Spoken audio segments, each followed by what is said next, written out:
وہ شخص جس نے ایک ایک پتھر جوڑ کر 33 سال میں اپنے خوابوں کا محل تعمیر کیا۔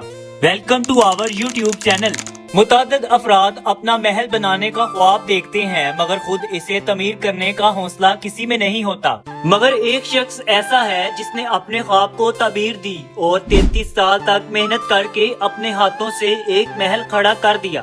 جی ہاں، واقعی 19ویں صدی میں فرانس سے تعلق رکھنے والے ایک ڈاکیے نے ایسا کیا اور اس کے تعمیر کردہ محل کو اب مسحور کن قرار دیا جاتا ہے۔ فرڈینانڈ شیول نامی یہ ڈاکیا فرانس کے ایک چھوٹے سے گاؤں سے تعلق رکھتا تھا اور اس کا تیار کردہ محل آئیڈیل پیلس اب بھی لوگوں کی توجہ کا مرکز ہے۔ دلچسپ بات یہ ہے کہ اس محل کو تیار کرنے کا خیال شاویل کو ایک ٹوکر کی وجہ سے آیا۔ یہ اپریل 1879 کی بات ہے جب وہ جنوب مشرقی فرانس کے گاؤں میں ڈاک بانٹ رہے تھے اور راستے میں ایک پتھر سے ٹھوکر لگنے کے باعث گرتے گرتے بچے۔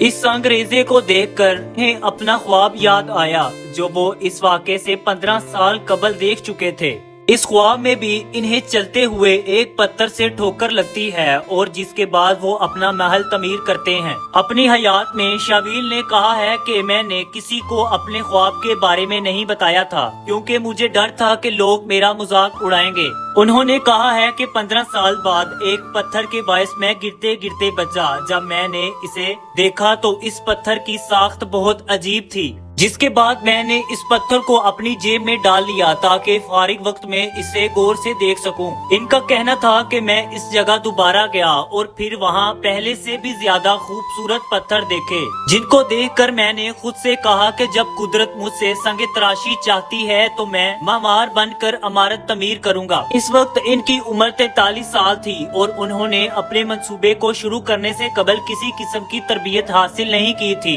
اور اس عمارت کے اسٹرکچر سے بھی واضح ہوتا ہے کہ اسے بنانے والا کوئی ماہر نہیں تھا۔ اپنا کام شروع کرنے کے بعد وہ روزانہ ہاتھ ریڑھی کے ذریعے اپنے گھر کے باغ میں پتھر لے کر آتے اور ایک جگہ اکٹھا کر دیتے۔ شروع میں اس عمارت کا نام انہوں نے ٹیمپل آف نیچر رکھا تھا اور اس کی تعمیر کا سلسلہ 33 سال تک جاری رہا۔ شاویل کے مطابق جب میں نے محل بنانا شروع کیا تو میرے آبائی قصبے اور دیگر ارد گرد کے علاقوں میں لوگوں نے میرا مذاق اڑانا شروع کر دیا تھا۔ انہوں نے بتایا کہ لوگ کہتے تھے کہ میں ایک بوڑھا احمق ہوں اور اپنے باغ کو پتھروں سے بھر رہا ہوں، مگر وہ اس تنقید سے دل برداشتہ نہیں ہوئے اور ان کے محل کی تعمیر کا سلسلہ جاری رہا۔ اس کی ایک دیوار پر انہوں نے اپنے عزم کا اظہار ان الفاظ کو نقش کر کے کیا: اس چٹان کے ذریعے میں ثابت کرنا چاہتا ہوں کہ قوت ارادی سے کچھ بھی حاصل کیا جا سکتا ہے۔ ایک دیوار پر یہ بھی لکھا ہے کہ خود پر یقین کرنے سے ہی کامیابی ملتی ہے